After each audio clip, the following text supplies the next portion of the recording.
The economic crisis worsens. The world economy is currently experiencing a crisis not seen since the Great Recession of 2008. But what on earth should we do? Investors should be aware that the Fed funds rate is currently hovering around 4.5%, while the annual inflation rate in the United States is a whopping 6%. The average consumer is having difficulty now that stimulus payments have stopped. The S&P 500 index dropped by 20 points last year, and many well-known technology companies fared even worse. The housing market is cooling off, cryptocurrencies have died, and financial institutions are failing.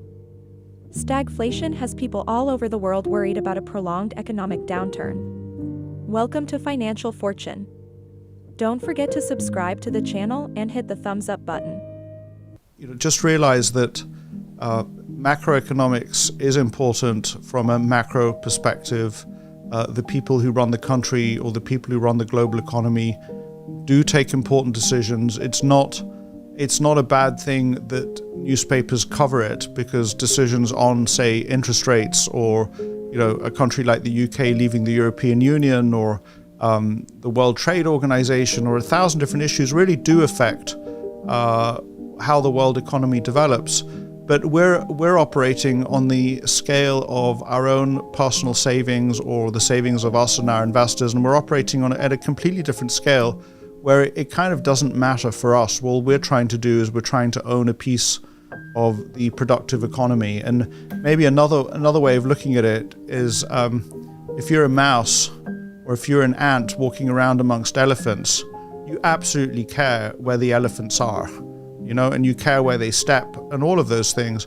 But at the end of the day, what you need to do is you need to work on building your nest. You need to work on gathering food. And it's just at such a different scale that it's not going to affect what you need to do on a daily basis. And you shouldn't allow, in that analogy, the movements of the elephants to affect what is your daily task, which is to, say, own a slightly larger proportion of the world's productive assets at the end of the day. No matter what the weather is, no matter where the economy is, the economy is going to go up and down. Interest rates are going to go up and down. We're going to go through recessions. We're going to go through periods of bubbles. But it doesn't matter. That ship is sailing. It has its North Star.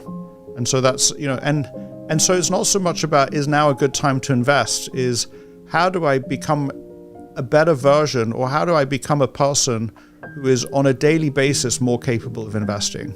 And to take the running analogy, is now a good time to go running versus I am a runner. I'm a guy who goes out running come rain or shine. What are some concrete measures investors can take to avoid giving in to negative feelings like fear, uncertainty, and doubt?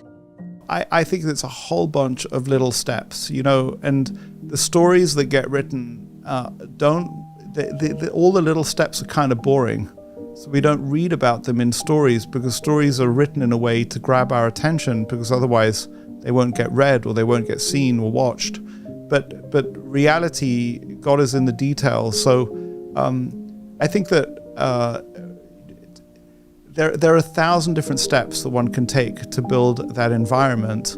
And tuning into the right YouTube channels is one of them. The other thought that came straight into my mind, because this was part of the discussion that we had before we came live, was come to the Berkshire meetings. It's a long way to go if you're in Australia, but you sort of say, well, why should I go to the Berkshire Hathaway meeting? I can do everything I can watch it all online. But at the Berkshire Hathaway meeting, the minute you board the plane to Omaha, you're going to start meeting people. And then when you're in Omaha, you're going to meet yet more people. And those people they're kind of all these, there's a beautiful idea in the Talmud, which is a sort of a Jewish text, which is that the Sabbath is mountains held up by threads, mountain ranges held up by threads. It's all these sort of like small rules that kind of help, in this case, helps the Jewish people keep the Sabbath. And I think that there's a powerful analogy. So there's no one thing that's going to solve the problem, if you like. There's no one great big hammer that you smash down on the nail and now you're done. It's kind of a process of constantly weaving, constantly creating, constantly thinking, how can I improve? And one of the things I've learned since the book, in the book I talk a lot about the physical environment, talk about how to set up my desk, my office, living in Zurich, all of those things. what I realize now is that while those things aren't terrible things to focus on, but far more powerful levers to pull are who you have in your life. Who do you choose to have as your closest relationships? And what I would say there is that this doesn't have to be. You don't have to call up a good friend one day and say, "Hey, I don't want you in my life because you don't think the way I want to think myself, and therefore I got to push you out." It's just about drawing the people who do think in the right way just a little bit closer, which is part of the sort of like Berkshire Hathaway idea. Going to the Berkshire Hathaway meeting, I organized a conference really in part to help me with my environment. So I sort of said to myself, how do I bring more value investors to Zurich? And I said, well, I love skiing, and so why don't I invite all the people I'd love to see to a ski trip? And so a group gets together in the mountains. But so there are lots of small ideas, but no one big idea is going to do it. But really, it's about getting around the right kinds of people. All of us can succumb to the kind of thing that people succumb to over the last few years, and myself included, Warren Buffett included. And so, we need to build fences around ourselves. We need to build the fences in the right place that lead us in a good direction, not a bad direction, if you like. And I think that just, everything's one, Charlie Munger said, everything's one damned interconnectedness after another. And pretty much everything that we do, there's an element where we could look at it and say, well, does this lead me closer to a path of intelligent investing or further away? And if it leads you closer, then do it. And if it leads you further away, then maybe you should consider not doing it. There are people who are really hesitant. And look, it is a natural thing to be hesitant. It's a natural thing to be fearful. So I think that my words to that person is, don't deny your feelings, don't deny your fears, don't pretend they're not there. And the goal is not to block them out because you cannot not be aware of them. The goal is to understand that they are not relevant for the thing that you're trying to do, and to sort of like see them for what they are, which is a distraction, a very powerful distraction that, and the reason why they're so distracting is that they are relevant. In a certain way, where the elephants put their legs really does count for you. So it's not surprising that you want to pay attention to them, but you cannot affect the outcome of where their legs go. You cannot affect the outcome of where interest rates go, and what we need to do is develop the habits of the kinds of things that on a daily basis will get us closer to our goal. I would also tell you that, let's say that you're somebody who got caught up in you look back on the last few years and decide that you invested far more or too much of your, say, investable funds into, say, crypto or something that was riding high but is now down a lot.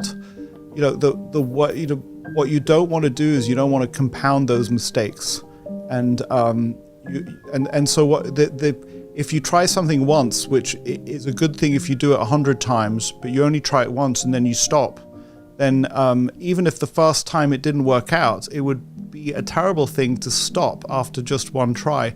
We don't.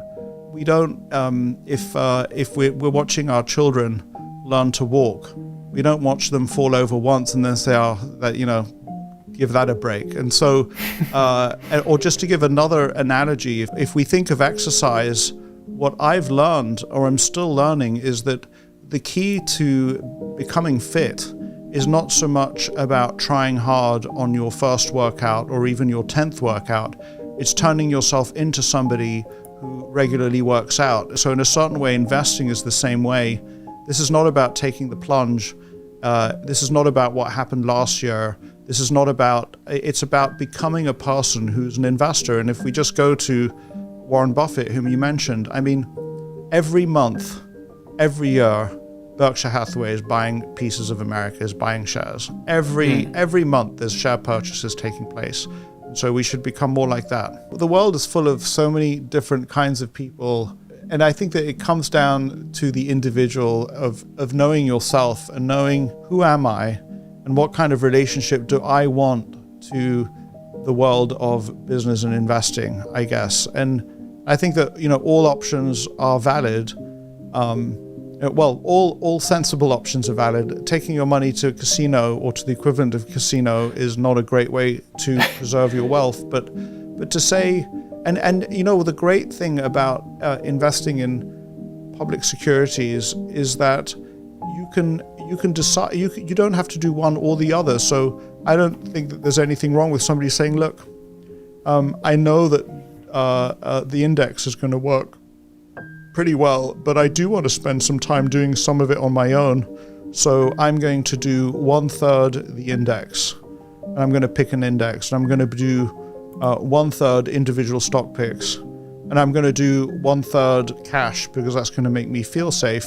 But I think that the key is to know yourself and know what your interests are.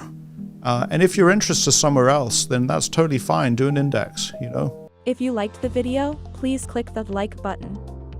That's all for now, folks. I'll catch you in the next video.